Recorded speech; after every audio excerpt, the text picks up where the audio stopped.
got you for 3 minutes. 3 minutes of playtime.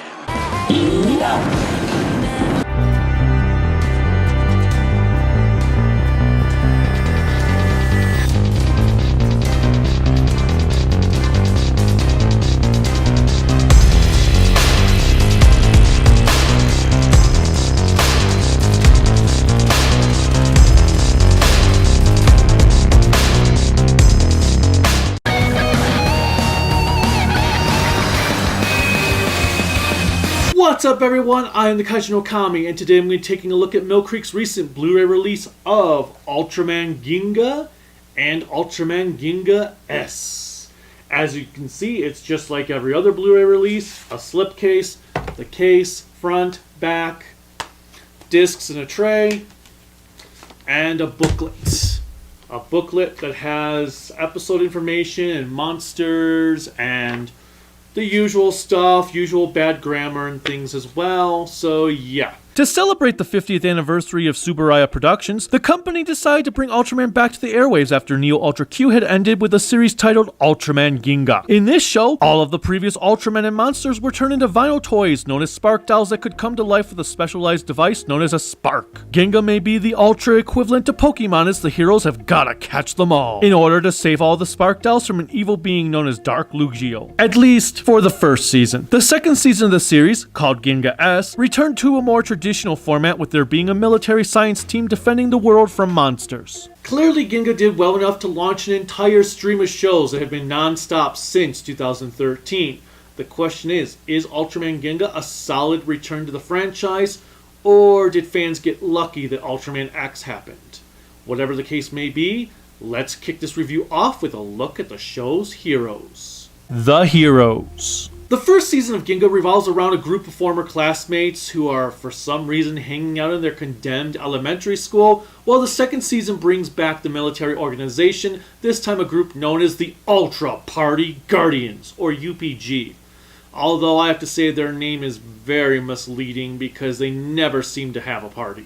Our lead hero is one Hikaru Raido, played by Takuya Nagishi. Hikaru had moved out of Japan when his parents moved to England for their work and has now returned to visit his old home. While there, he comes across the spark doll of Ultraman Taro, who helps him obtain the Ginga Spark, giving Hikaru the ability to transform into a new generational hero deemed Ultraman Ginga. Ultraman Ginga!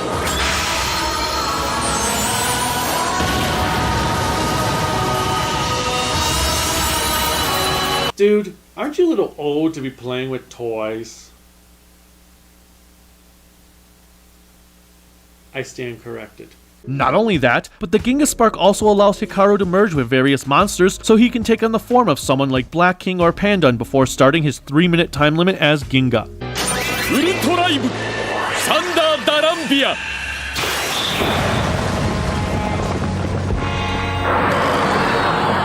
Ginga has the normal attributes of all other Ultramen, which includes a beam attack to finish monsters off. Ginga Cross Super!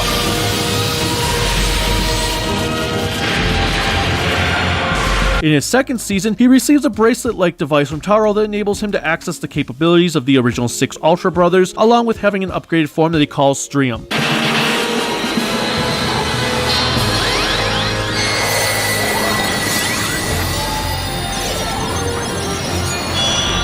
Hikaru is a charming character with a positive outlook on life. However, the lack of any type of character flaws and that he never seems to get hurt for more than a few seconds can make him feel like a Mary Sue-esque character. Yeah, well, you know, that's just like your opinion, man. Ginga S also sees Hikaru joining the UPG as the commander instantly falls in love with his spirit to help anyone and everyone. Due to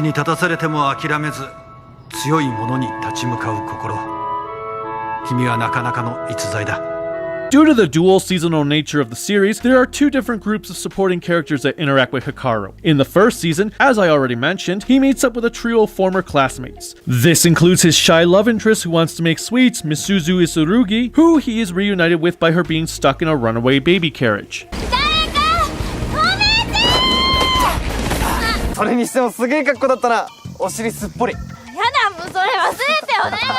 Next up is the aspiring idol, Chigusa Kuno, who may be my least favorite character of the entire series.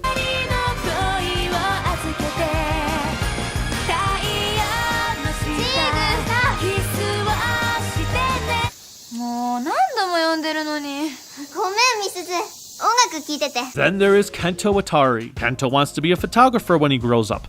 なんだよ朝っぱらからここを使うからああいや撮影だよ撮影有名って誰Together, they help out around their old school along with the principal to it and Hikaru's grandfather. Mio Miyatake, Kirara, and Mizuku Ono portray this trio. Takuya Katsukawa plays a fifth member to their team, transfer student Tomoya Ichijoji, whose father is a CEO to a corporation. 僕ならその程度のこと努力せずとも叶えられますからマジやなやつ At the start of the series, Tomoya acts as a loner and controls an alien mech called John 9.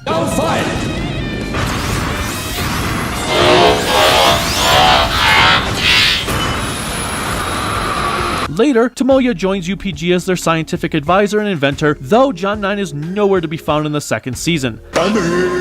I'm not sure if that was because John 9 was unpopular, if Tsuburaya felt he would crowd the second season considering there was a second Ultraman introduced, or what, but it seems odd as he is never heard from again. Whatever the case may be, John 9 was a cool idea in concept that was nothing but wasted potential. As for the UPG, besides Tomoya, there are also 3 additional members to the group, which includes the commander Yoshiaki Jino and the 2 field agents Goki Matsumoto and Arisa Sugita. 帰ってきたらもう Unfortunately, there is little to no character development for these 3 as we don't even see what they do outside of UPG. As far as we know, they don't have any lives beyond being soldiers. Gino is just the commander because he's the commander, Arisa is just the token female, though we do learn that she was recruited by one of the UPG's founders while Goki is a goofball. One moment I do like in regard to Goki is when he does question their purpose due to Ginga's existence in a similar fashion to Ide in the original show. 俺たちは何のために出動してきたんだ町を守るためでしょ守れてねえじゃねえか何もできてねえ何一つ Speaking of the original show, the UPG uniforms look like a nice homage to the SSSSP ones with the orange, white, and red colored suits. Their logo even resembles the Science Patrol logo quite a bit. The UPG do not have any major vehicles beyond cars, which is a tad disappointing. However, it works within the confines of the show for they were just recently formed. You may recognize Arisa's actress, Yukari Taki, for her roles as the female lead in the 2012 Gavin movie, and reporter Sawa Takigawa in Kamen Rider Build. On the other hand, Gino's Ryuichi Ohura and Goki's Takahiro Kato have not seen much action in Toku beyond Ginga, though Ohura did play an alien in Mabius. One last group of people introduced in Ginga S is an ancient civilization that lives beneath the Earth's surface known as the Victorians. My guess is they are meant to be this universe's equivalent to the underground beings who control Telesdon in other series, only the Victorians found here are a peaceful race. They survive underground thanks to a series of crystals that provide them with life and energy. Regrettably, these crystals have been discovered by men who want to use its power for a new source of energy, as does the villain of the show, who wants the power to conquer the galaxy. Of course! Despite these circumstances, the Victorian queen, Kisara, played by Mirai Yamamoto, feels it is in their best interest to keep peace between both worlds. 一つ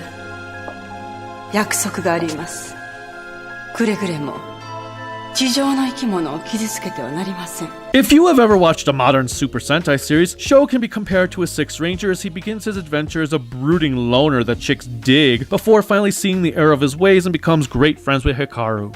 Kiyotaka Uji does a great job at playing this off, making him one of the more believable tsundere archetypes than others. Like with Hikaru, Sho has his own spark device and spark dial that allows him to transform into Ultraman Victory. Victory, victory, victory!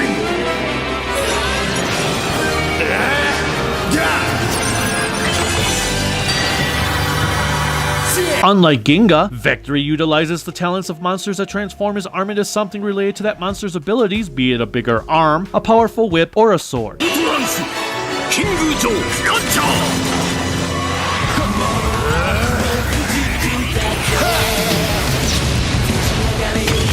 I do think his Ultraman design stands out compared to some of the others thanks to the black and yellow infusions into his costume, not to mention the V-shaped head. Beyond that, there isn't anything special to speak of given the show doesn't have enough time to do much with him. He loves chocolate wafer cookies though.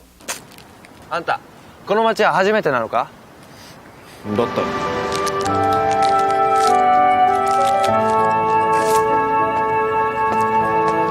Lastly, there are 3 other Victorians we frequently see, a brother and sister who idolize Sho named Leppy and Sakuya, and the wise men of the group Kamushin. Leppy and Sakuya are often used to motivate Sho into action or to help him out when he's injured. Oh, and we have an Aladdin moment with them when it comes to picking some apples from a shop owner. 木村、お金どうしたの？お金って何ですか？とぼけんじゃないよ。 There is also a guardian monster who helps protect the underground called Shepherdun. I like his design, and it is nice to see something new along a crap ton of already existing monsters and aliens.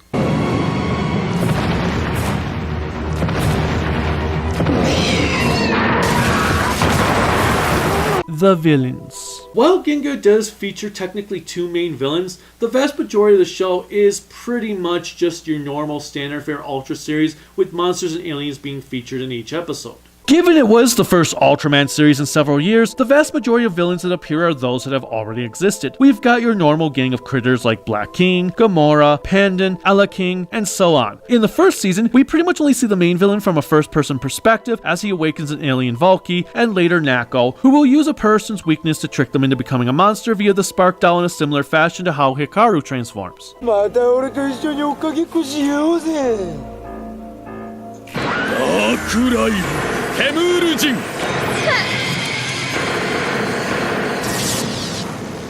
Most episodes feature this becoming a normal everyday scenario, outside of one episode where a couple of monsters are merged into one behemoth.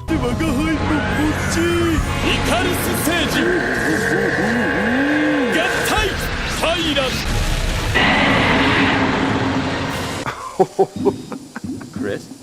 This is your savior? You say this failure is your savior? Stop it. For the second season, Ultra 7's alien Chibal invades Earth with his commanders Android 10 and a Guts alien named Vorst.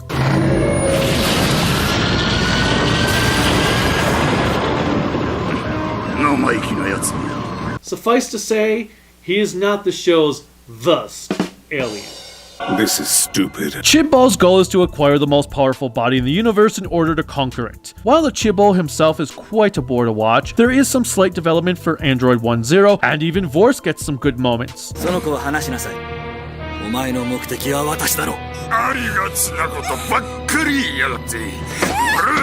Additionally, for what I believe is a first time ever for an Ultraman series, the Chibal has a gang of robot foot soldiers.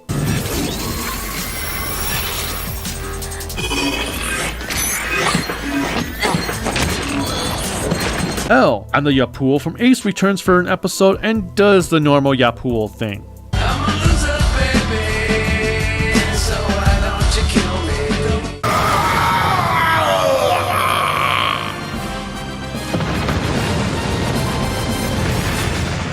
My biggest issues with the aliens this season is how they turned a lot of big threats into nothing more than comedy punchlines.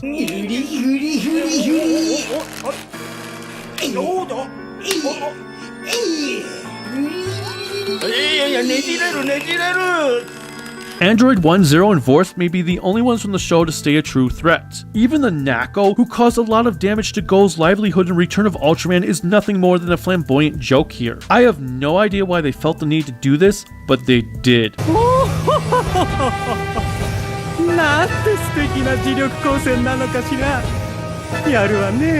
Hell, the main villain of the series who appears in the finales to both seasons is quite lackluster in the long run. The camera at least remains cool and creepy.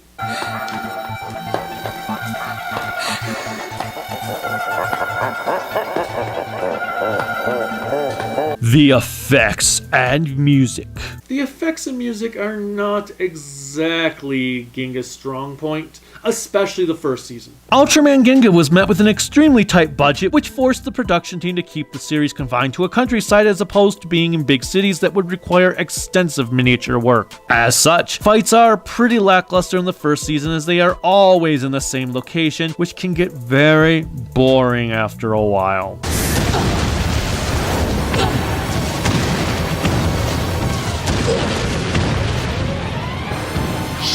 The camera work is also nowhere near where it could have been. Additionally, the show is pretty formulaic in how episodes play out. Thankfully, the second season rectifies this by moving the setting back into cities, giving the viewers a variety of backgrounds and environments to view, even if the cinematography was still not up to par with the shows of the past.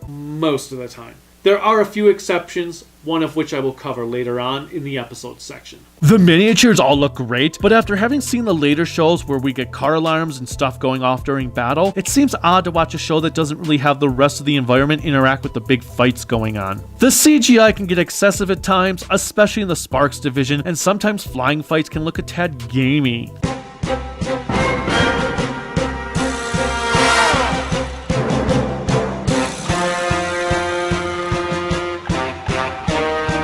It's also annoying when you have the Chibo in CGI more often than not. There are some entertaining fights to be had with a couple of really cool looking sunset battles.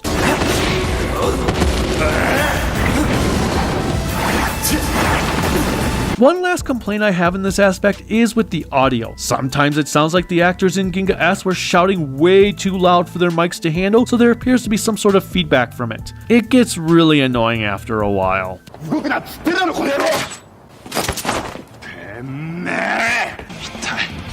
何のことだよ。ビクトリウムは我々の命だ。レッドン爆弾がエネルギータンクのそばで爆発したら。 Leading the show's soundtrack is composer Takao Konishi, who would also go on to do the music to X and Orb. His tracks fit the show very well. Still, there is only one I would consider memorable. Of course, that could be due to it making me think of something you would hear in a Metroid game. ならばウルトラマン銀河を制圧するのが手っ取り早い。お前にそれができるのか。 Nevertheless, I did enjoy the music overall, specifically these tracks. こそこそとどこにお出かけかしら。動かないで。動くと撃つわよ。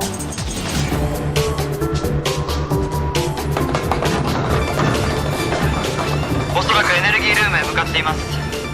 Given the nature of the series being two separate seasons, that also means there are two different opening and ending themes. For the first season, the show opens to Legend of the Galaxy Ginga no Hash, sung by the Alfian Mamoru Miyano.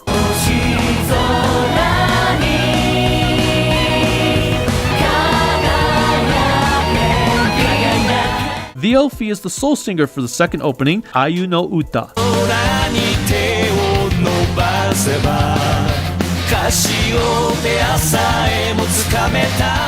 Legend of the Galaxy is much catchier than Ayu no Uta, yet I prefer the rhythm to the latter. The first ending theme by Ultra Bullet Train is called Starlight, and it's okay.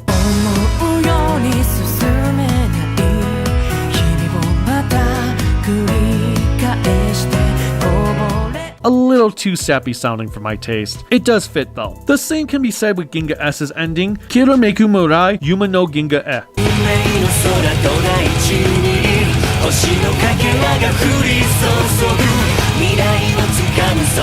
This somber song is sung by Voyager. Again, all the music to the show fits with its moods and themes, it's just that they aren't my favorite Ultra tracks. The episodes. Despite being two separate seasons, I'm only going to pick one favorite episode and one least favorite episode as normal. It's just, there's not really anything I truly downright hated much, kind of. I mean, the first season's kind of, but not exactly terrible, especially after coming from Neo Ultra Q. But there's only really one episode between both seasons that I absolutely loved. Ultraman Ginga is broken up into two big arcs, featuring two smaller arcs within. The first season is all about protecting the school and collecting the Spark Dials while trying to figure out who the big bad is. While the second is the UPG trying to protect the world from an alien invasion while the Victorians are trying to keep their own kingdom safe. It sounds like there should be a lot of variety when it is actually the opposite to that. Despite the first season being 12 episodes while the second is 16, the show is extremely repetitious with plots that are borderline boring or cliche. Furthermore, due to the short length, none of the supporting cast members are fully fleshed out. Each character gets an episode to his or her name, if they're lucky. Except for Kenta. Kenta is the most unluckiest member of the group from the first season, as he only appears in Ginga S for about 30 seconds. Boom.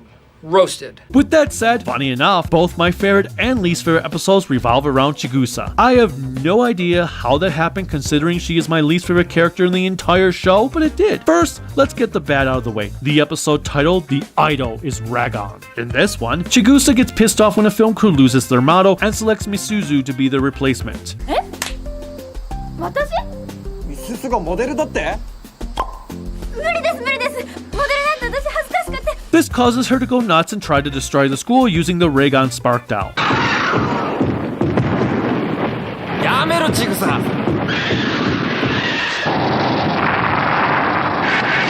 It's just a very boring ass episode full of characters and situations I don't really give a damn about. This episode is so forgettable that I almost forgot to even mention it in this review until I started to go, which episode did I really, really like the least from the first season? And it was just like, oh wait, yeah, that one. Now, my absolute favorite episode of the show is the one that features an alien Metron who came to Earth to use concerts as a means to turn people into violent savages and found himself enamored with Chigusa's first hit song, a plagiarized version of Legend of the Galaxy Ginga no Hash.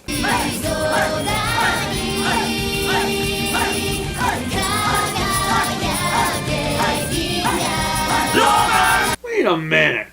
If I play a song or a scene on YouTube for too long, I get a freaking copyright strike, but because an idol decides to steal the opening theme to the first season of Ultraman Ginga, she's a musical magician? What kind of BS is that? Seriously though, there are many reasons as to why To Meet You is my favorite episode. It features the best camera work the show has had in its entirety, a kick-ass final battle with Sunset that harkens back to the battle in Ultra 7,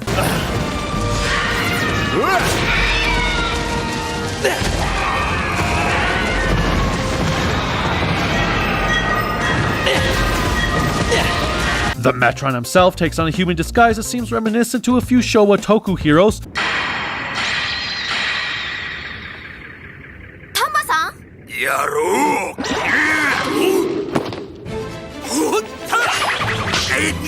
And then we have this scene where Vorst mocks some usual cliches.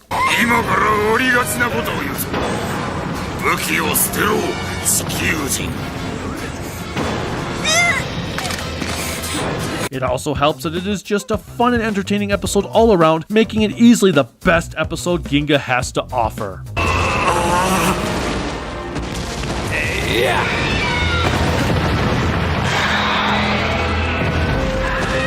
The movie and special. As with all modern Ultraman shows, Ginga has a theatrical film along with a special called Ultra Fight Victory. The movie is as average as you can get as far as the plot is concerned. An evil alien named Altagar takes control of a princess with a magical mirror, who is played by Go Buster's Orisa Kamiya, to help him trap all the various Ultramen who stand in the way within. They come to Earth to invade and Hikaru and gang break the spell on her. Altagar brainwashes her once again and sends her out to attack, only for the spell to be broken once more by Hikaru and Sho. Altagar enchants her once more, only for the hypnosis to be conquered yet again. Bender is bored!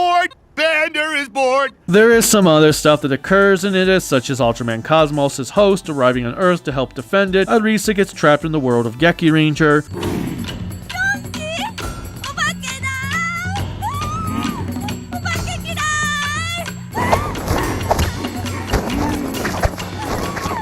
Goki in Attack of Killer Tomatoes. Attack of the Killer Tomatoes! Attack of the Killer Tomatoes! And Sakuya, who is now a member of the UPG, in a world with a giant beetle.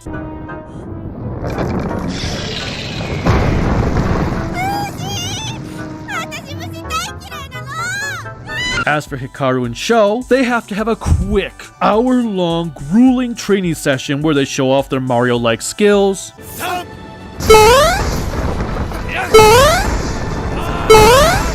And are able to merge together to form Ginga Victory.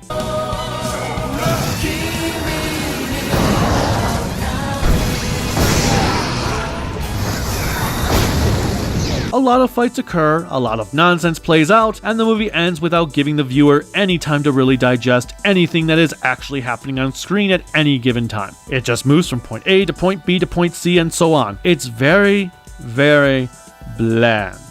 Oh, and I don't know why, but I am suddenly hankering for a Pepsi.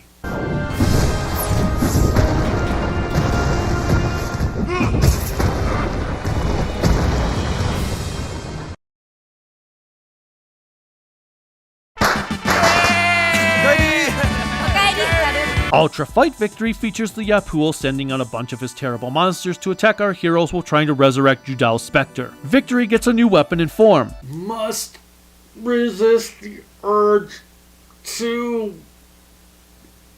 screw it. Where else am I gonna see an Ultraman playing a sword flute?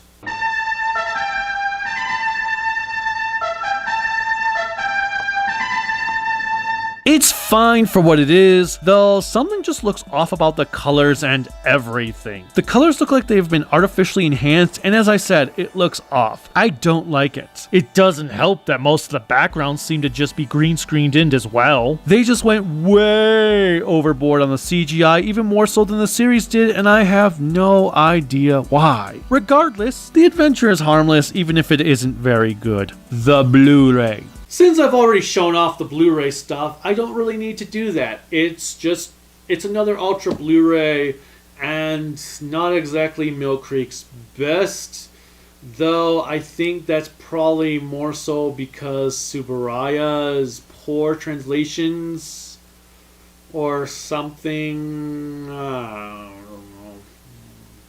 It could be better, but it's adequate, I guess. Yeah, the Blu-ray leaves a little bit to be desired. The video and audio look as fine as always, however the subtitles are once again somewhat atrocious. They are the exact same subtitles Tsuburaya used for when they had the show streaming on Crunchyroll, and none of the errors have been fixed at all. There are a lot of really awkward translations. チブル星人のロボット兵たちが無差別に人を襲い始めたようです。これが目撃された地点です。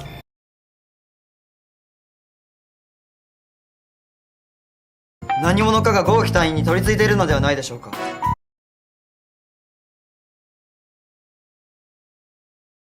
Even the subtitles in the movie are quite bad, with lines reading as if they were translated on Google rather than being by a professional. 俺を信じろ。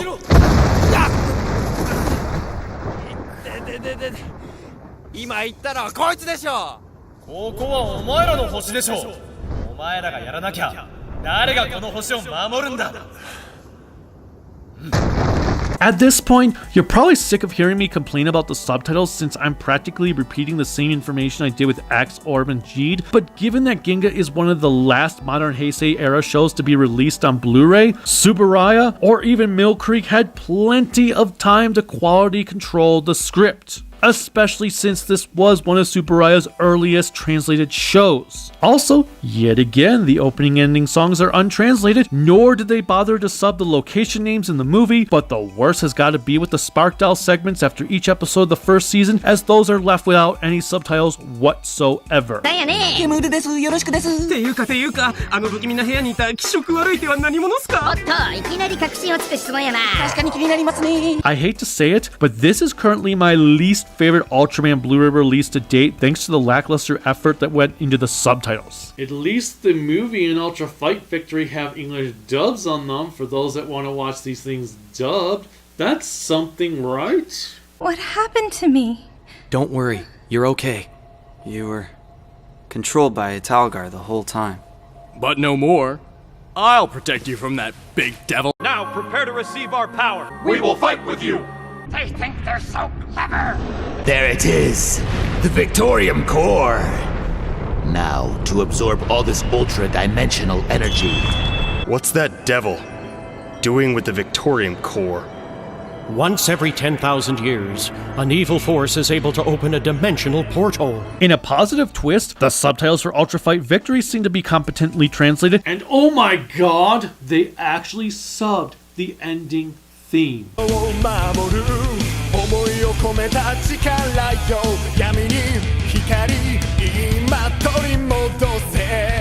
Ultraman Ginga is a mess of a show, and one that Tsuburaya didn't seem to have any direction for what they wanted to do with it, and when they did find one, it still wasn't exactly great. If I were to rate these seasons individually, I'm going to give the first season, Ultraman Ginga, a generous 2 out of 5 grown-ups in spandex. It's not the worst Ultra series I've ever seen, but it's not really all that great either. As for Ultraman Ginga S, the second season, I'm giving it a reluctant, and I mean reluctant, 4 out of 5 grown-ups in spandex. It's a vast improvement over the first season, not perfect, but because there were things I legitimately did enjoy in this season, I was giving it more of a nicer score of a 4 rather than 3 as I was initially planning to do. However, combined, obviously, you make an average, and Ultraman Ginga as a whole gets a 3 out of 5 grown-ups in spandex. It's pretty average, yet there is entertainment to be found. Whatever the case may be, if you've seen this series and you like it, definitely get this set. If you've not seen this series and you're not like sold on the modern stuff, I'd say rent this one or watch it ahead of time before you actually go out and buy it. Until next time, bye.